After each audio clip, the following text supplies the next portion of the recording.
Un note, encore. Welcome to Guess Who's Coming to Dinner.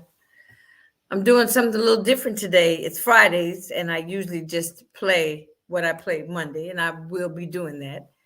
But there were some things, a lot of things that have happened over the course of this week, starting probably last Sunday, um, with the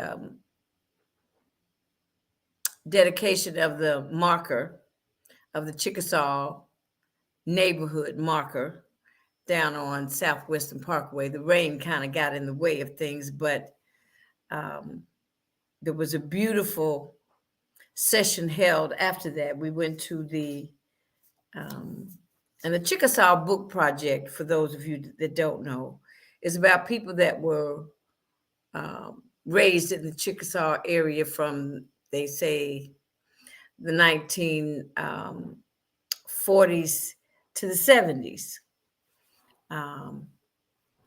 That's just the time frame that they're looking at right now. And a lot of people have written stories about their families, and it will be in an upcoming book that's written by some of our community leaders and activists and just our leaders in the community that have taken this task on. Sherry Bryan Hamilton, Rhonda Ramsey, Lador Goodwin, Myra Friend Ellis, the Bennett brothers. Let me see if I can remember anybody else who was there. Naturally, Miss Elma Lucille Allen, and Kip Mackey. It's about 15 or 20 of them that got together, and they've been working on this project for about 3 years. So Sunday they had a meeting.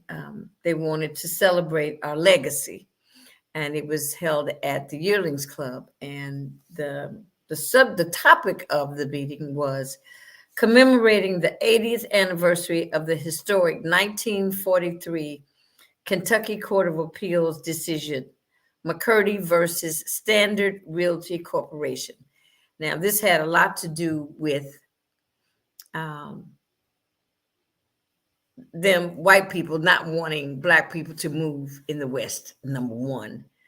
But the purchase of some land, there was 19 acres, I think they said, of land that's over in the area from Greenwood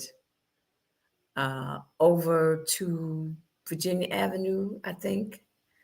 And that was considered Westover 2. Westover 1 is Southwestern Parkway back to the river. And it could be a few blocks, maybe from 45th back to the river.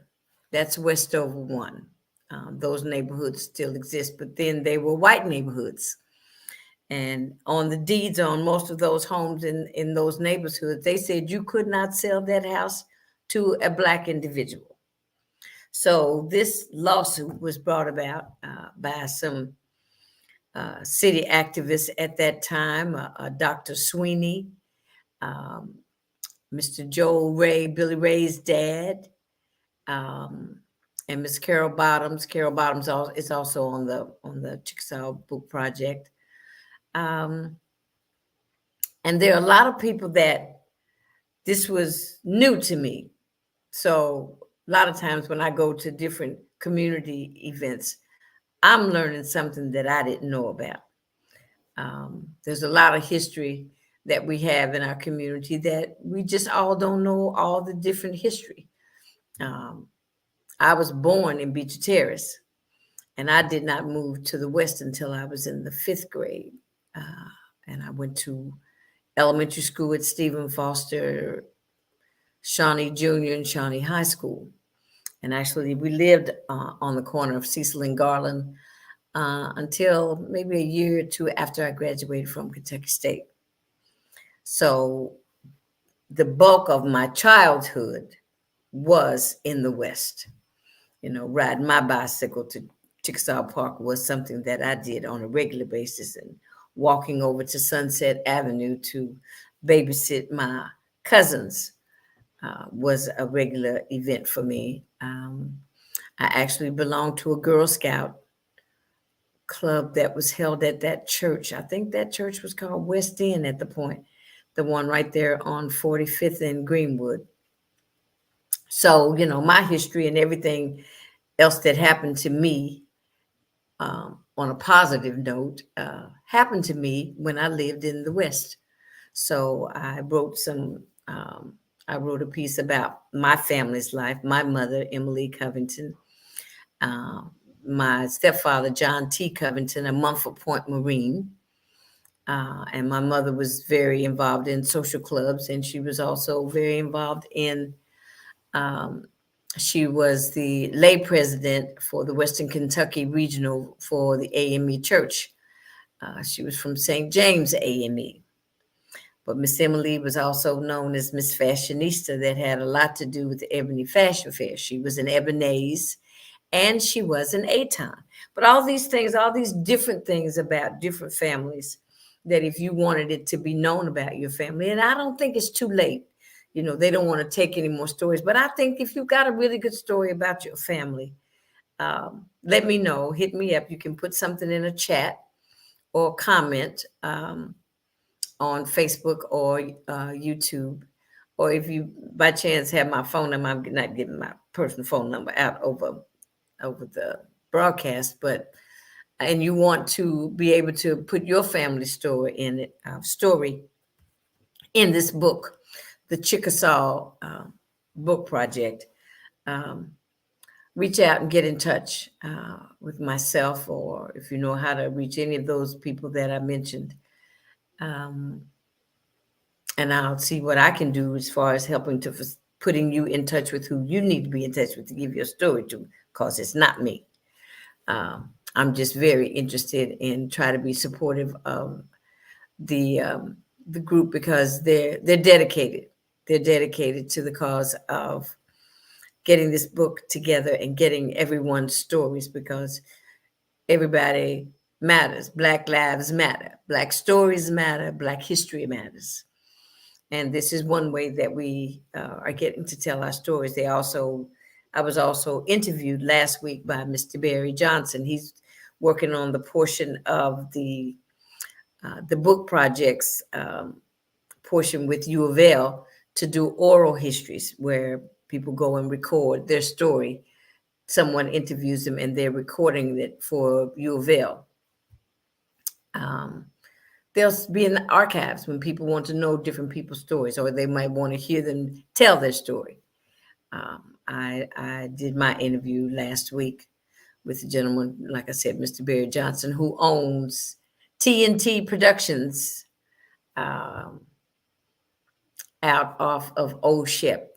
It's out in that area, but he has a beautiful recording studio, grand piano, B3 Hammond organ, nice space.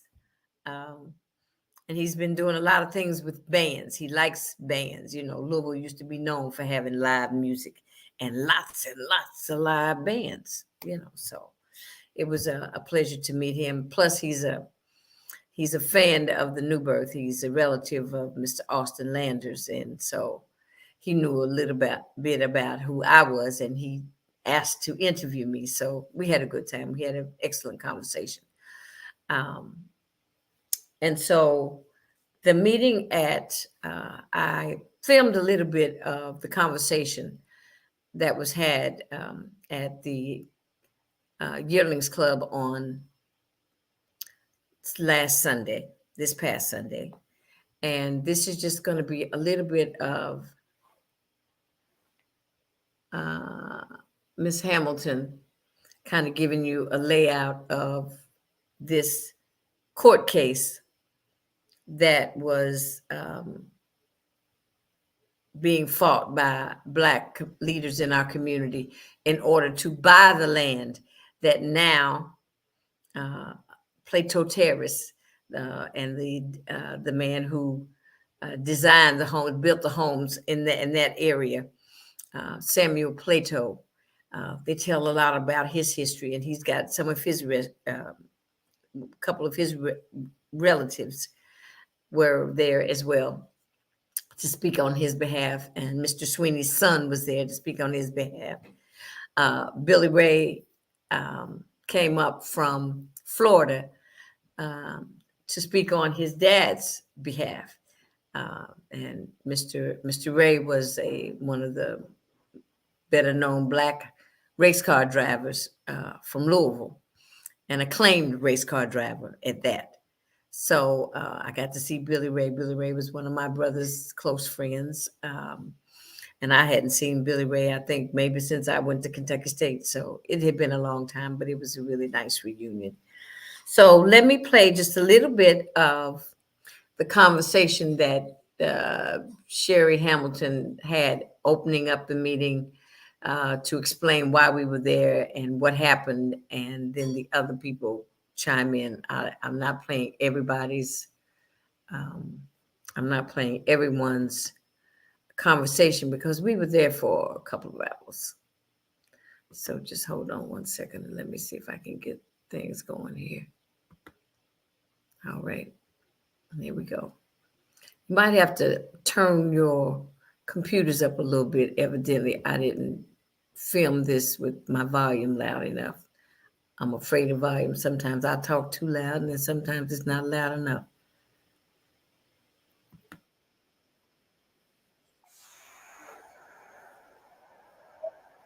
Living on the same street or in the neighborhood across Greenwood Avenue on the south side. You can read the history, and it talks about the 4-year court case, 1939 to 1943.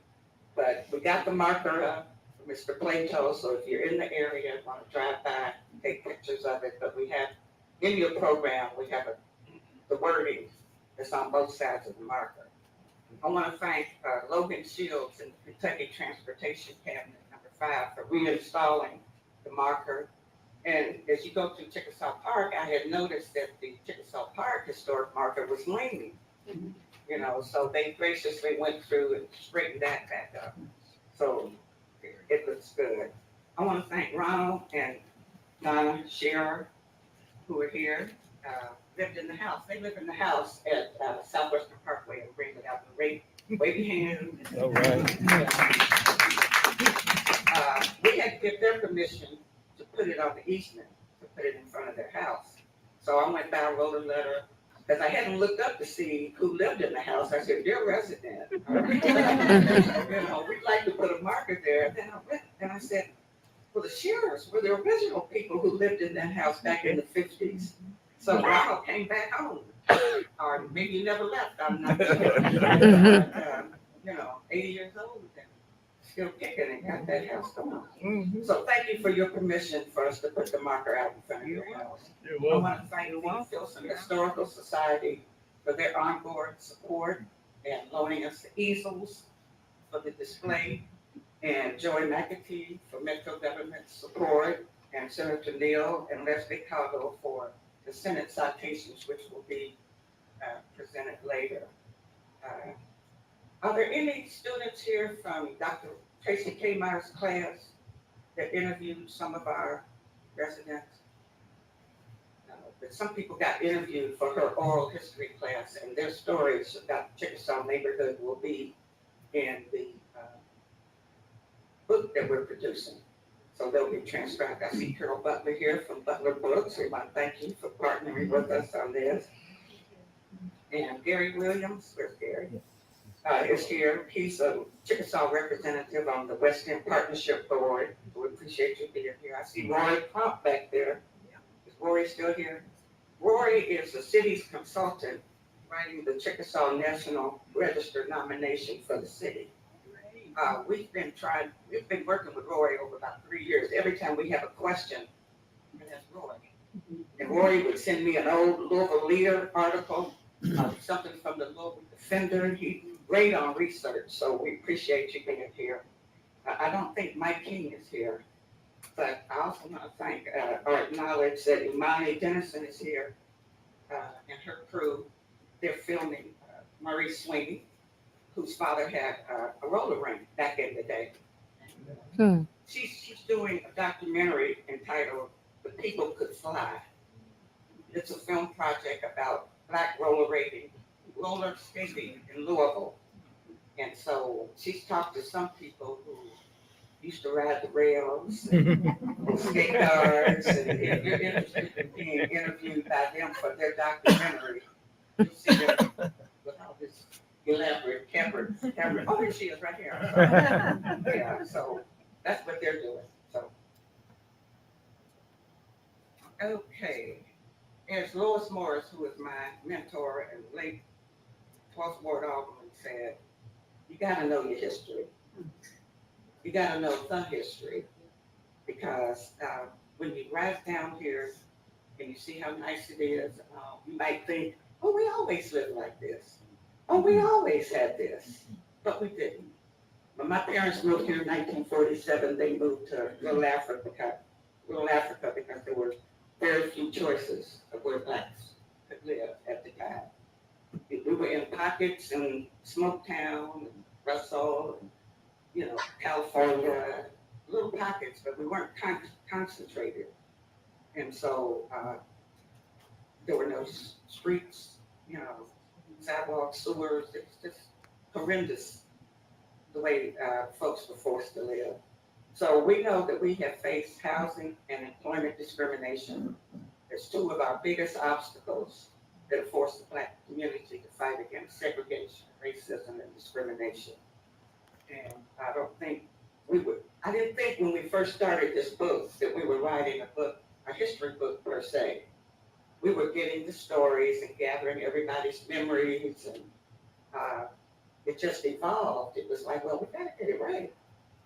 We can't just put something out and you say this is what happened, but we gotta double check, because people's memories get foggy, and we don't want anything out there that it's not accurate. So that's when we get into the deep research. So we've gone down a deep rabbit hole, but this is helping to pull us out because we've got this panel here today.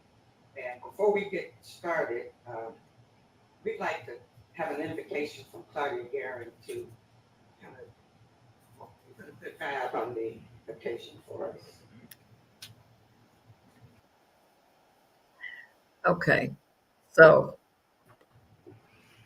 Good afternoon, everyone. Good afternoon. May we pray. Dear Heavenly Father, Lord, we certainly thank you for a time such as this. We can come together, celebrate, commemorate our legacy. We know that the future has no meaning unless we know something about the past. Help us, Lord, in all that we do, that we get along and we use the fruit of the Spirit in what we do, which would be love, kindness, consideration. Be also in patience, being patient with one another. And dear Lord, if it's your will, let us get this book finished in another year or two. I'm serious, guys, you know I am. But we would like to have it finished, and so we can brag about what we've done. And dear Heavenly Father, thank you for this legacy, this wonderful legacy, and all the people that are here and that are represented and who are representing your families. And dear Heavenly Father, as we go through the day, help us to look back on this particular moment as something great. We ask these things in your Son Jesus' name, who's Jehovah Sharon, the lily of the valley, the bright and morning star, the great I am, who is Mary's baby, who is the Alpha, the Omega, the beginning and the end. Thank you for a time such as this. Amen. Amen. Okay, so that was just a little bit of that gathering down at the Yearlings Club. And yesterday I attended another session at the Yearlings Club. It was the importance of HBCUs, the past, the present, and the future. And we had Dr. Cosby of Simmons University of Kentucky, Simmons of Kentucky, and also Dr. Kofi Akpofo from the new president from Kentucky State. And they were there just to talk about the state of the HBCUs here in Louisville and where we ranked which was close to the bottom on the scale of viability, or how sustained we are or are not, because we don't have endowments. These two universities are not endowed by someone with big estates that have contributed those estates to the survival of these institutions. And it was about, Dr. Cosby mentioned about that we had to protect our institutions. Because if you remember, some of you who are as old as I am, if you remember that there was a point in time that we owned our own businesses here in Louisville and that we were thriving. And that goes back to the days of Old Walnut Street. And naturally, everything changes. But the way things changed did not have to change the way that they did, because urban, they call it renewal. My mother called it urban removal. They just picked up all those, they just bulldozed all those buildings and displaced people, Black people, so that wherever we had to integrate more into the rest of the community, and which caused a lot of our businesses not to be able to have brick and mortar places, which they had on Walnut Street, because they cost more in the areas where we had to move to. Very few businesses survived. There are some that did survive, such as Mammoth Life. It survived for a very long time. But out of that came those entrepreneurs that were the pioneers that led us into another era when we were able to move to the West. And there was a migration to the West for Black folks, and white folks did white flight, they call it. So they moved out to, at that time, it was the county. And so we moved into the West with the beautiful streets and the tree-lined streets, and it was just gorgeous. It was a beautiful place to live. Not so much now, even though the West has gone through a traumatic period. You know, we are filled with a lot of trauma and a lot of drama. The people that owned those houses back in the day have probably all since passed away. And those homes have been passed down to their children. Either the children didn't want to live in the West anymore, they let the houses go, or they became rental properties. And that's where, when you don't own where you live, the amount of care that you put into it is reflective. The grass may not be kept cut, broken windows in a house, the fence is falling down. Just a lot of things about when you don't own your property. And that's one of the things that has happened to the West, along with the gentrification that's going on again in our community, more so than any other community. They're saying that there's more money that should come to the West. I noticed on Sunday, the Goodwill building and the hospital that they put up rather quickly. But it was a wonderful sight to see, because I still remember the Fall City Brewing Company that was on that corner, that was there for great part of my childhood and half of my adult life. That finally now it has, they've removed the factories, they've started to invest in our community to some degree. We've got the Norton's Sports and Learning Center, and now we've got Goodwill, but there are some other things that we had. Cleaners, no more cleaners. We have one grocery store. We used to have 3-4 grocery stores on Broadway. We used to have the Kroger, A&P, or Winn-Dixie, whatever it was. But But the grocery stores in our communities, they're not as well kept and supplied as they are in the other communities. It's just a lot of things that we need to pay attention to, and things that when you want things to be better, you have to get involved in order to make them better. It just does not happen. You just always can't let other people go do it for you. Sometimes you need to show up. And that's one of the messages that was had yesterday about the HBCUs. Reverend Cosby said, what if every Black person in Louisville gave $1 a week that we could give to Simmons and or Kentucky State? Because some of these children that are going to college are hungry. They don't have money for food. Can you imagine that? You trying to go to school and get an education, but you can't study and you can't think because you are hungry. That should not be happening at all.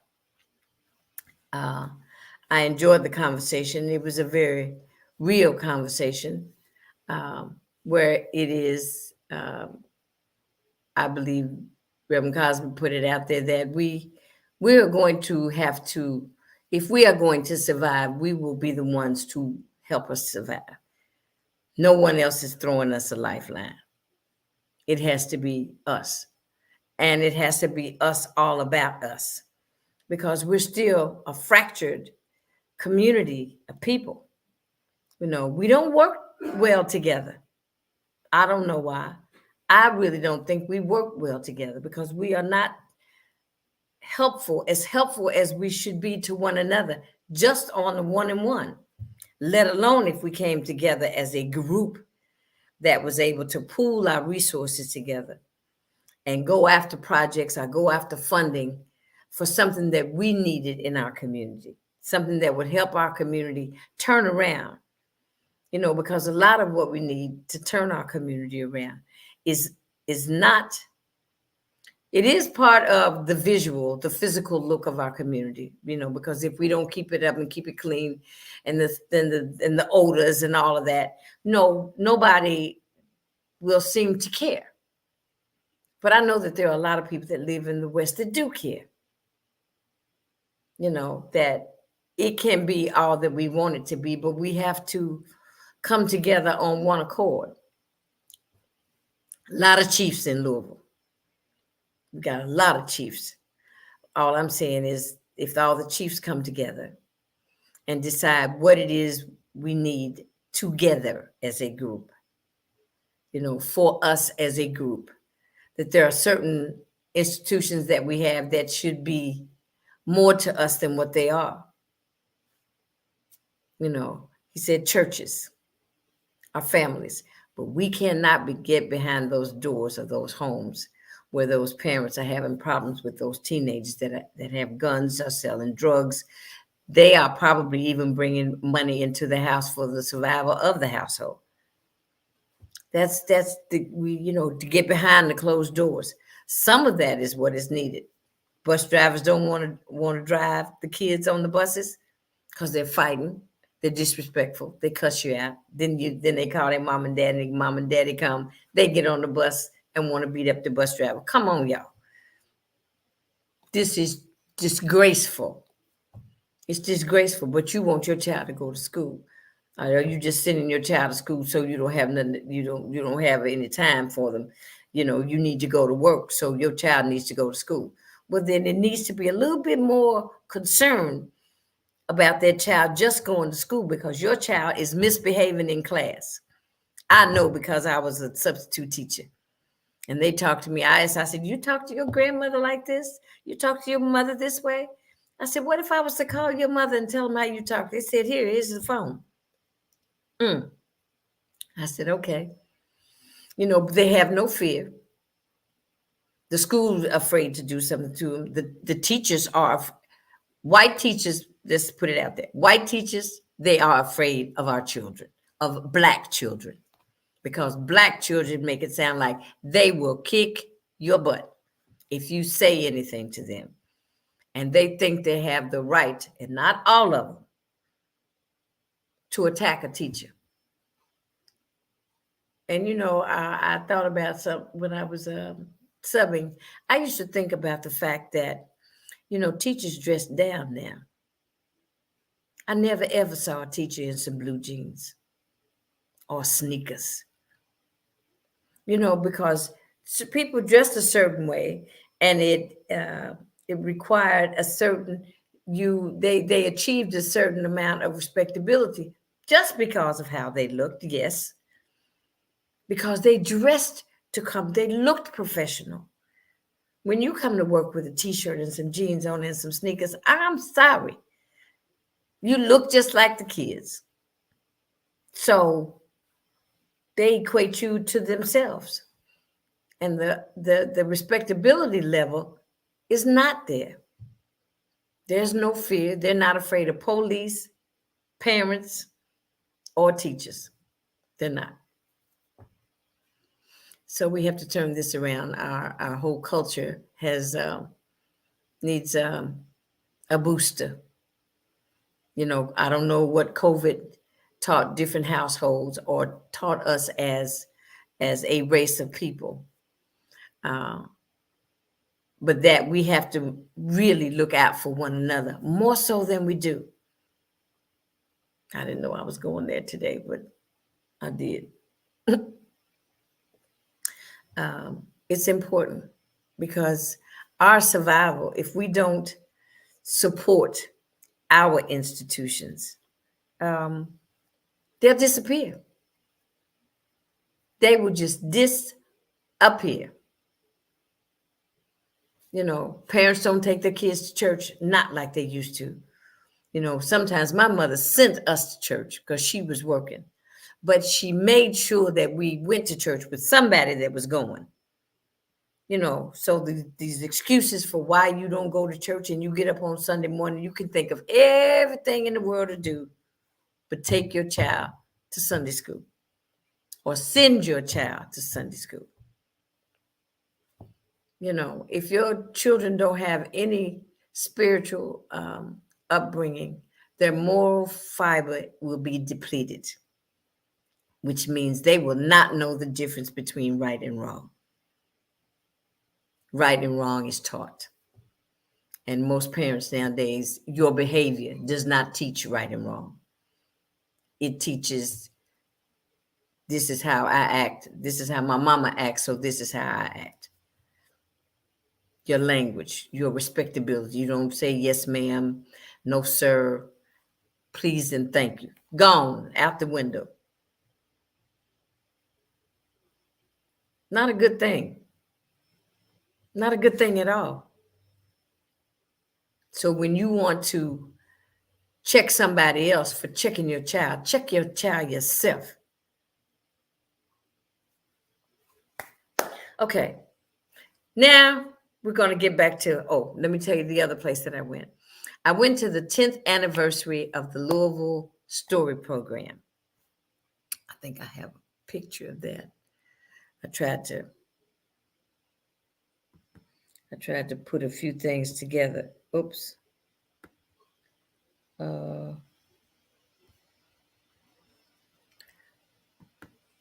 Yeah.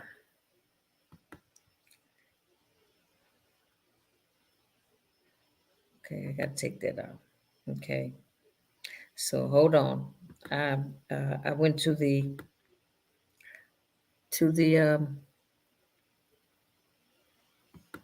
10th anniversary of the story program at the Muhammad Ali Center.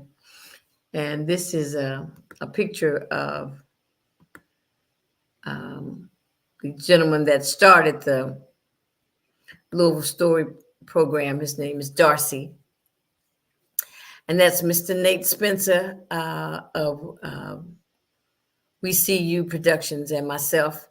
One of the books that Darcy's organization published was I Said Bang. And I Said Bang, I Said Bang is, oops, come on. I'm trying to get this out. I did something. I got to come back. I Said Bang is the book about the Dirt Bowl. and everybody that contributed to the book was considered an author. So that made me an author. How about that? Okay, there we go. So I went to, in appreciation for Darcy's work over the past 10 years. Has done 12 books. They counted the pages and chapters. One of the books was the book that they published on photographers in our city. You know, they don't get a lot of accolades, but Bud Dorsey, it was some of his works were published in this the Louisville Defender magazine about Bud Dorsey's work, and most of his work was done with the Louisville Defender. And now we have other photographers. I mean, it pays tribute to Nat Brown and Mr. Evans. And then now we've got the Bennett brothers, and we've got George Williams, and we've got Eddie Davis. We probably have some more photographers whose names I don't know. But that's one of the books that his organization, the Louisville Story Program, that was we had dinner, and they had speeches and talked about some of the books that were published by this organization over the past 10 years. And he's doing great work. And it's about stories about Louisvillians. So if you don't know anything about the Louisville Story Program, look it up. Look it up and go on there. They've got a website, and they've got some of the books that they published. I'm quite sure you can buy them. They don't cost a lot of money. They are reasonably priced so that Louisvillians can afford them. Okay. So now I'm going to get back to the last part of the program today, because this was just supposed to be an encore, and I went off somewhere. But I want to bring back my conversation with Colonel Pam Stevenson. I hope you've seen, well, I don't hope you've seen, but I know you've seen by now the negative ads that they have out concerning her, advertising.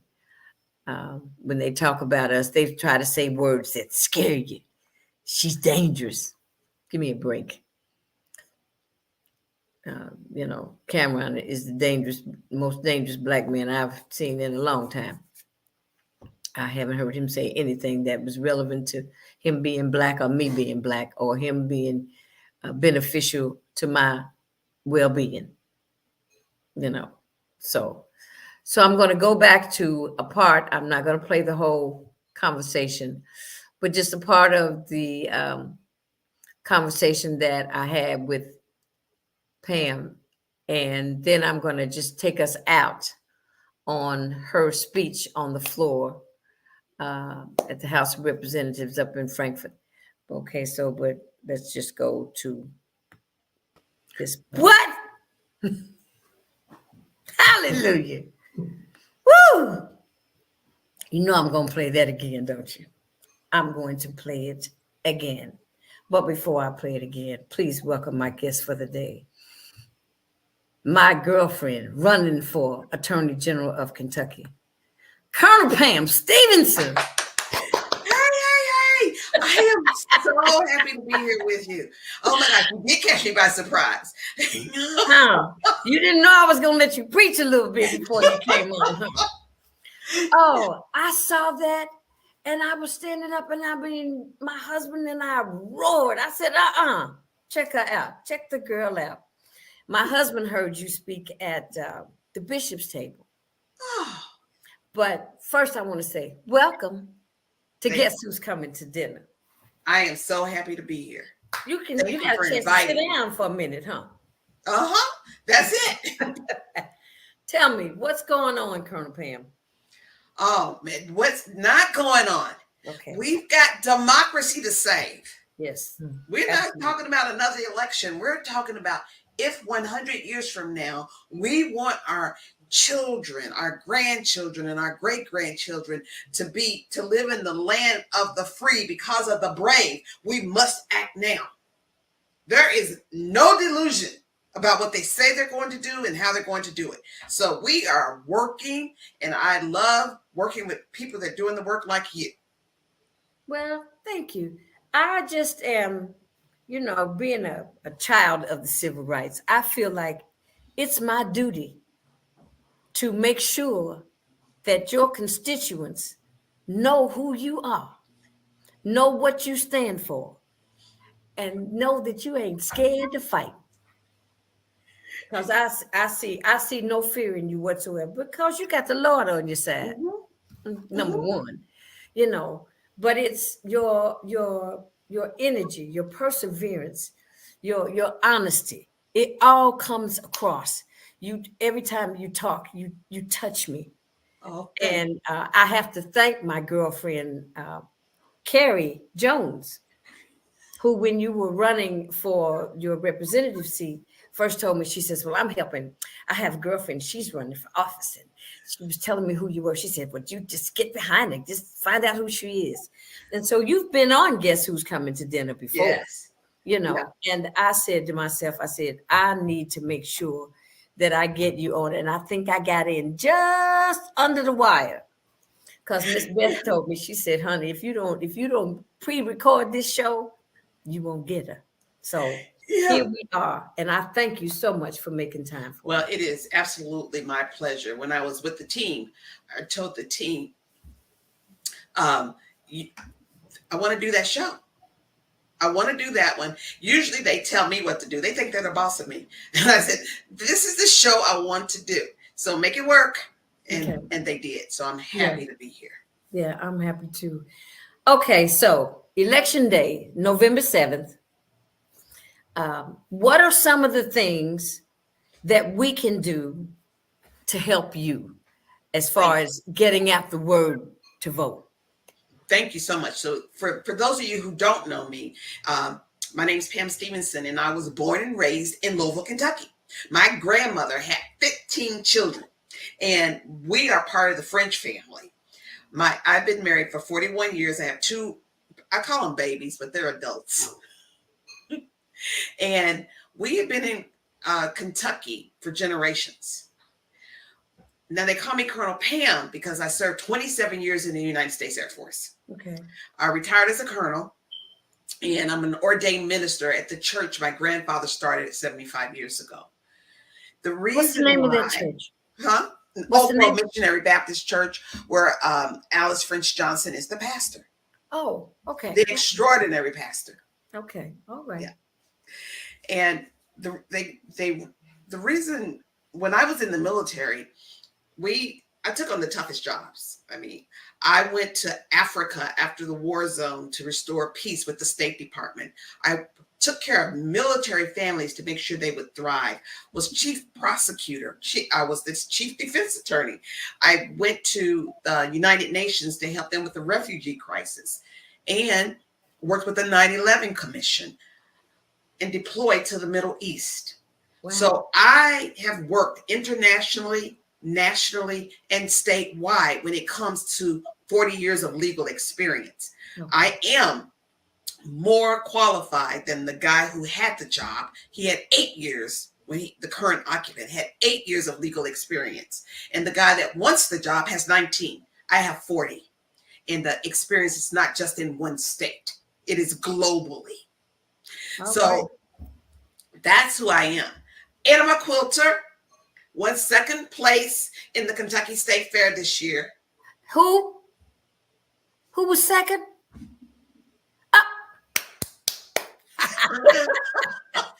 Wow.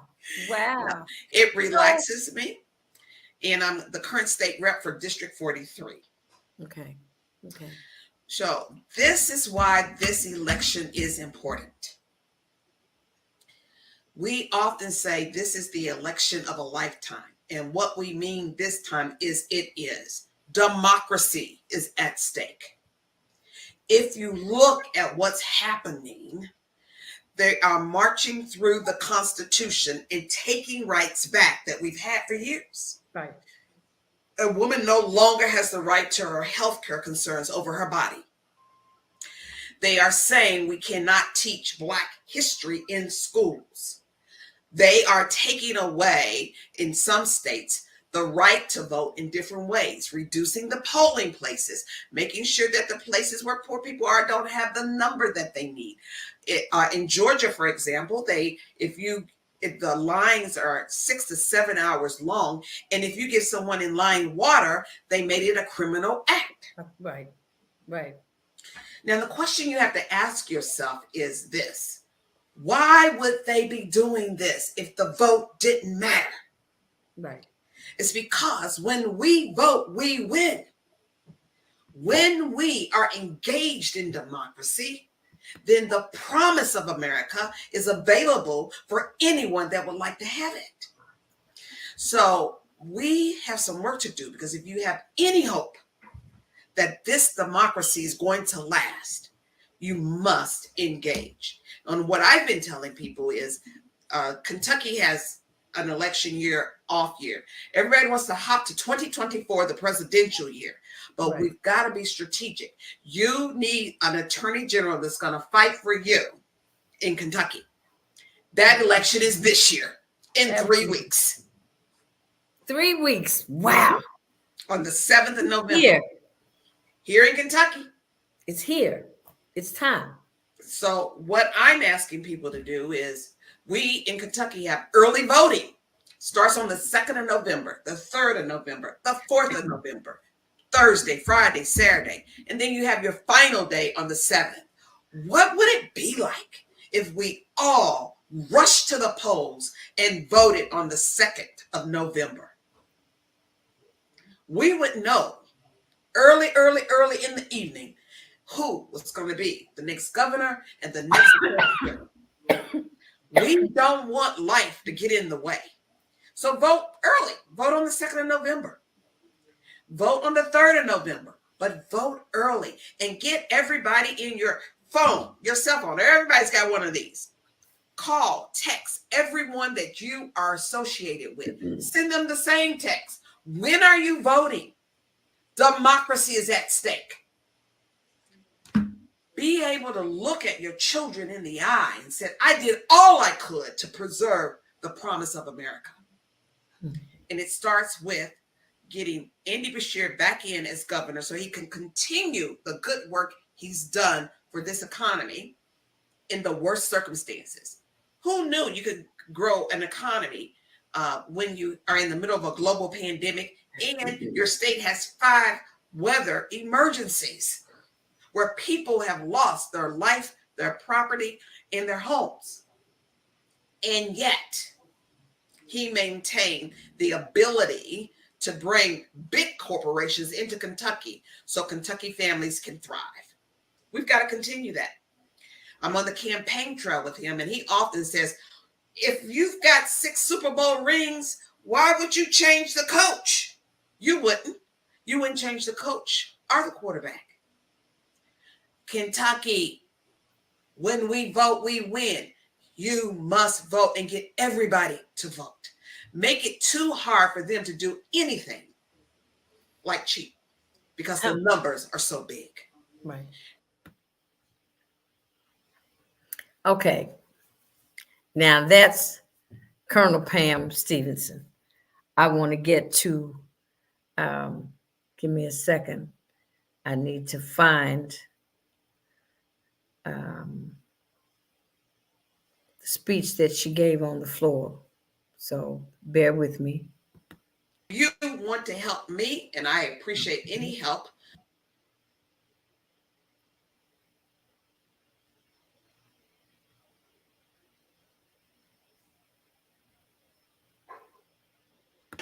Right.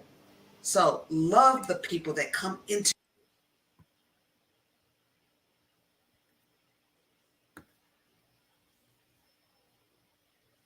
Ticket in Kentucky.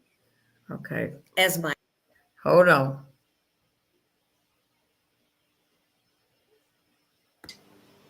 find somebody to love. Okay. Every day, you can find joy and love. Don't wait until you retire. Don't wait until you lose 20 pounds. Don't wait. Right. The only life you have is right now. Right. So love the people that come into your life and then go vote. And then go vote and take them with you. Take them with you. Good luck, my dear. Okay. Have a fabulous time on the campaign trail. I I will see you somewhere in the community within the next 3 weeks, but you will have 2 full weeks of this conversation on Guess Who's Coming to Dinner. It's on Facebook, Jantastic Productions. It's on YouTube, Jantastic Productions. It's on LinkedIn, Jantastic Productions, okay? I like that. Jantastic. Hey, I have to be a little bit like you. So take care. God bless you. Have a fabulous, Jantastic day. Thank you so much. Thanks for being my guest, Pam. It's my pleasure. All right, dog. All right. Now, I'm taking Colonel Pam off, but I'm going to give you another dose. 27-year military veteran, I fought so that all people could have freedoms, not just the ones I liked. As an ordained minister, we preach, we teach all the time that God's decisions are perfect and that we're to go out and do what he asked us to do. Take care of the least of these, love above all, do the work for the people that need it. And now we're saying he's imperfect because we got to fix it. We've got to insert our opinion on top of God's design. Don't tell me it's about irreparable harm, because you're not doing anything for the children that are hungry. You're not doing anything for the children that are in foster care being abused. You're not doing what needs to be done for the little black kids that are experiencing racism every day. It is not for irreparable harm. It's because they are not like you. It goes for the juggler to kill, annihilate, and make sure that a whole group of people, who by the way is a small percentage, have no rights. Now here's the good news. Go ahead and vote the way you like to vote, but if you don't stand for them, I promise you, they'll come for you. We have no right to interfere in the parental rights. If you were really, really concerned about children, I could give you 100 other things you could do to make sure that every kid in Kentucky thrives. Let's try getting the kids off the street that are homeless and sleeping with snow as a blanket. I was born at night, but not last night. This is not about what you say it is. And if you want to be honest, just get ready for the invasion in your life. Because as I recall, a couple of months ago, you were saying the government can't tell me to wear a cloth mask to prevent a global pandemic. And now you're saying the government can tell a mother and a father what to do with their kid, and they don't have any right to opt out. Stop it.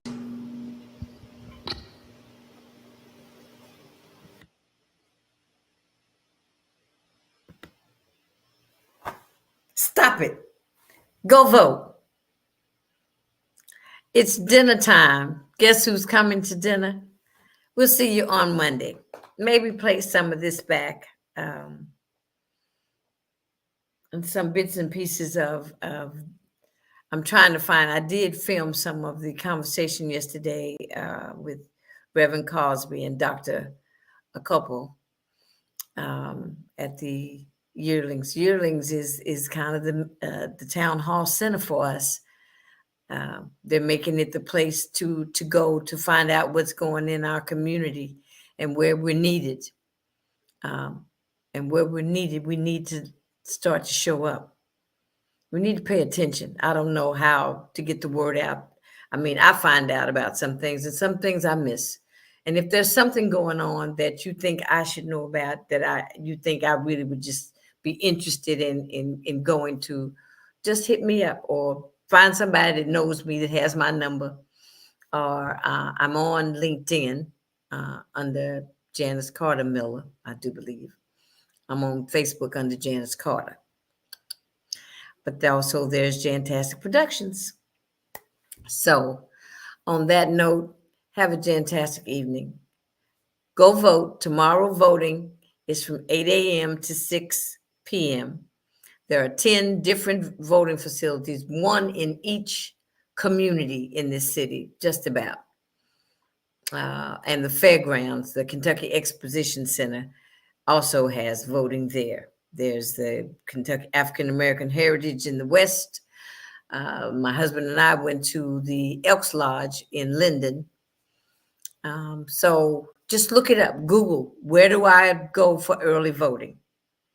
It's that important. That's why I'm bringing it up. That's why I did not just do an encore show for today, that I'm pushing the vote, because we need to make a difference. We need some people on our side to, if they get what they want up in Frankfurt, they want to break up the Louisville JCPS.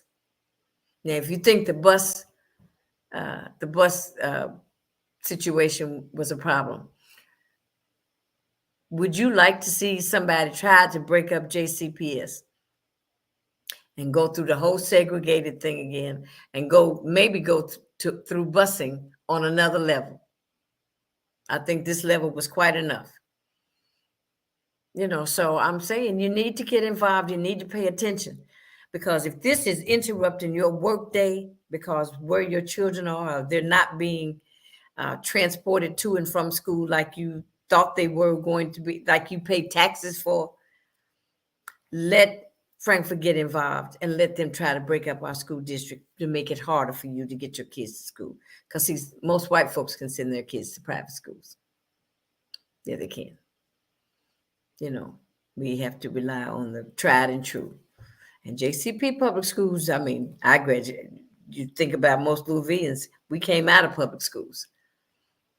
So, and talking about public schools, I want to say to my girlfriend and our representative on the school board, Miss Diane Porter, our prayers are going out to you for your health concerns.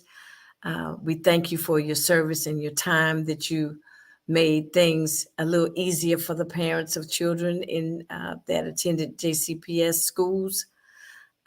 We will miss your presence, your dedication, that you are a pillar in our community, a pillar of respectability and integrity, and your commitment to the school board was one to be praised.